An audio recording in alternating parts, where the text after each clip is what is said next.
Now then guys, how are you doing? Thank you for joining me again. So today we're going with the 5-2-3 tactic with the Libero. Now the Libero personally for me is one of the best positions in the game. I absolutely love it. Sometimes you can find that Libero sat behind your strikers. And that is absolutely crazy. So yeah, we're going to get into it today. We're playing 3 up top as well, like I say. It's a very attacking formation and I reckon it's time we got into the detail. So here you go then guys, you can see the tactic set up in all its glory. So we've named it the 5-2-3 Libero and we're playing with Michael in goal. So let's have a look at the individual instructions. So he hasn't got any, he is set up as he is. Siunku out on that left hand side, he's playing as a ball playing defender on defend. Again, he's got no individual instructions and Fofana's exactly the same on the other side. In this instance, Johnny Evans will be the Libero. Now, is he the man that is going to make the difference? I don't really know. We'll have to have a look at it. For me, I'd probably go Siunku out there, Evans out on the other side. But as you can see here, the Libero drops behind the defensive line, aim at to sweep up the through balls, pick up extra tackles and make goal-saving tackles. But he flies forward as well. And that's the big thing. Like I say, the Libero, Johnny Evans can find himself up here. It's absolutely mental. So, yeah, we're going with the Libero. Johnny Evans there. There's no individual instructions for him. Out on the left-hand side, we've got a complete wing-back in Justin. No individual instructions. He's playing on attack. And Castagna is exactly the same out on the right-hand side. In the middle, we've got Tillemans playing as a deep-lying playmaker. Doesn't really suit what he's after because he likes to shoot less often. But you can see there, the tactical instruction makes that a bit of a risk. So we're going to leave him as he is. And then we've got Ndidi, who's got 2 individual instructions. So he's a box-to-box midfielder on support. Individual instructions set for him are more direct passes and getting further forward. So when he's getting that ball, he's running it and he's wanting to feed our front 3 players, as well as Tillemans, who is naturally going to be assisting wherever he can. So then we've got Vardy playing as a deep line forward out on that left-hand side. No individual instructions and he's playing on support. And Perez is exactly the same on the other side. And then we've got Iniacho playing as the complete forward. So he is up there, hopefully to score loads of goals. Again, we may swap that. Vardy may end up playing in that position. But that is the formation, guys. So having a look at the mentality, it's a custom vertical tiki-taka, positive mentality. So in possession then, we're going to play with an attacking width which is fairly wide. We're going to play out from the defence and focus the play through the middle. We're hoping the Libero will take a bit of that ball with him. We shoot on sight. Our passing directness is shorter. Our tempo is standard and we never time waste. We dribble less and we're more expressive. In transition, we counter press and we hold shape. So with this one, we're not countering all the time. When our goalkeeper's in possession, he distributes quickly and he distributes straight to the centre-backs. And then out of possession, we don't use the offside trap in this one. We've got a high line of engagement and a higher defensive line. Defensive width is standard. We use tighter marking and we try to prevent short goalkeeping distribution, but it's not always about that. So again, with Leicester, you know, competition-wise, we're in the English Premier League, the FA Cup, the Euro Cup and the Carabao Cup. We always choose Leicester because they're a team that should be fighting for European places anyway.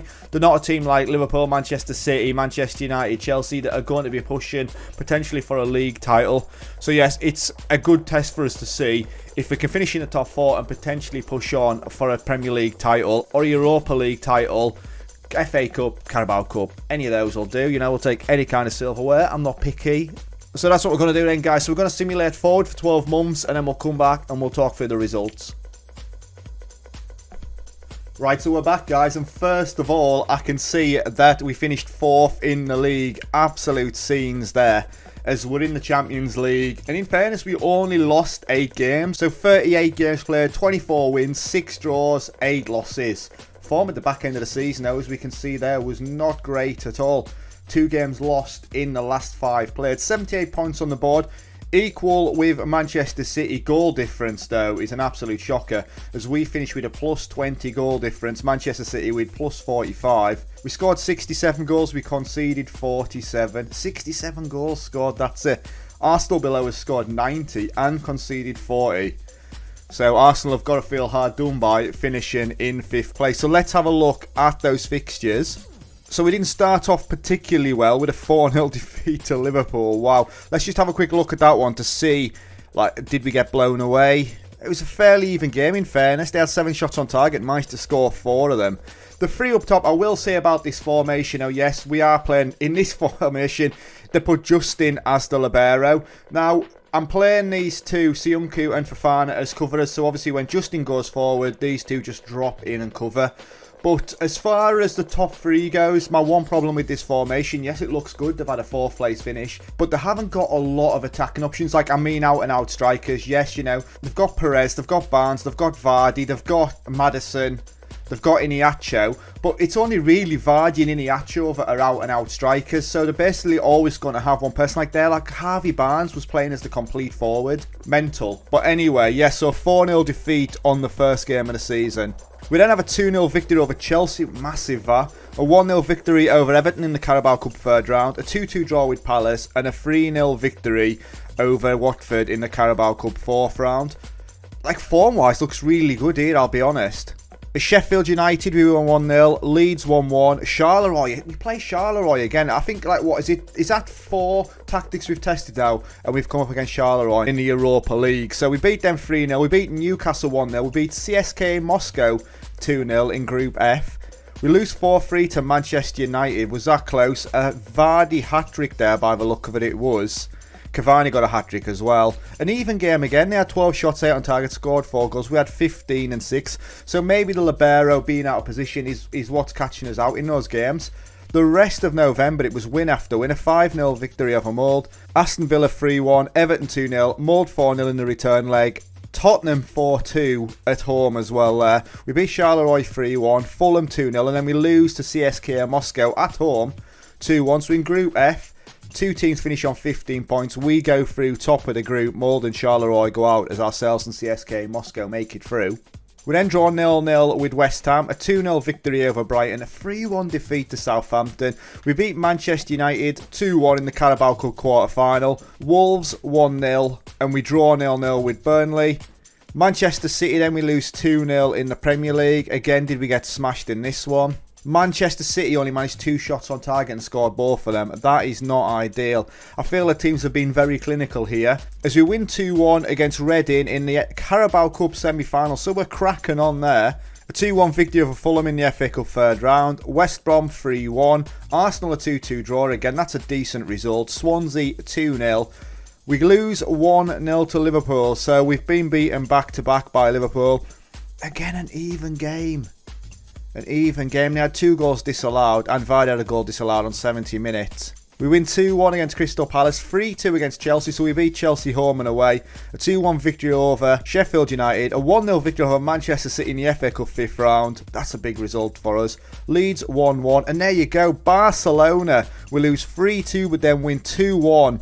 On away goals, absolute scenes there. 4-4 in aggregate. A Jamie Vardy goal on 81 minutes takes out Barcelona. Big result there. Probably the biggest result we've had in the Europa League across any of these games. We lose 4-2 to Manchester United in the league. That's not ideal. A 4-1 victory over PSV in the Europa League second knockout round. A 4-0 victory over Aston Villa. 3-1 over PSV. We lose there, but we go through on aggregate. A 2-1 victory over Tottenham away, and then we lose 2-0 to Liverpool in the FA Cup quarter-final. So we got out of the FA Cup quarter-final. We beat some big teams in there as well. But yeah, well and truly done. They did batter us in that one. 33 shots, 12 on target. Then we get 2-0 victory over Everton. We lose 1-0 away at Milan. A 2-0 victory over Brighton in the Premier League. And then we win 2-0 in the return leg at home. A 92nd minute, win 1-0 at Wolves. And then we win the Carabao Cup final. So our first bit of silverware in this one as we win 1-0. Jamie Vardy with a 6-minute goal. We were well and truly battered in that one. We held possession 51%, but overall ruined. We then take on Real Sociedad in the Europa League semi-final. We win 2-0 there. A 3-0 victory over Southampton. A 4-1 victory over West Ham. And we draw 0-0 with Real Sociedad in the return leg, which means we're going to the final where we beat PSG. Look at the state of that. 3-1 against PSG. So we win the Europa League as well. So we got a double in this one. So this makes it our most successful tactic so far, as Under gets 2 goals on 3 and 84, and then Seunku on 45 plus 2. So they were playing Under up front there. There's some big defeats. We lose 5-1 to Manchester City in the league. They had 11 shots on target, scored 5 goals. And then I've just seen it, we lost 4-0 to Arsenal, a team that we beat in the Carabao Cup final. 25 shots, 15 on target. Fuchs was playing as the Libero in this one, and he got 5.9. But there you go, guys. That is incredible. So we've got a double in this one. So let's have a look at how we fared individually. So we scored 67 goals, which was the 5th best, and we conceded 47, which was the 5th best. So we weren't too bad if we'd been more clinical up top. But like I say, looking at it, some of these teams really did do us. 2 shots on target, 2 goals, and getting beat 2-0 is not ideal. We had 43 yellow cards, which was the 5th best. 1 red card, which is the 3rd best. So plenty of red cards this time round. And then player stats then. Top goal scorer was Jamie Vardy with 18 goals. There you go, that says it all, doesn't it? The majority of the time, we've got at least one player scoring over 30 goals, so that's not ideal. Jamie Vardy with a 7.19 average rating. Most assists was Castagno with 13.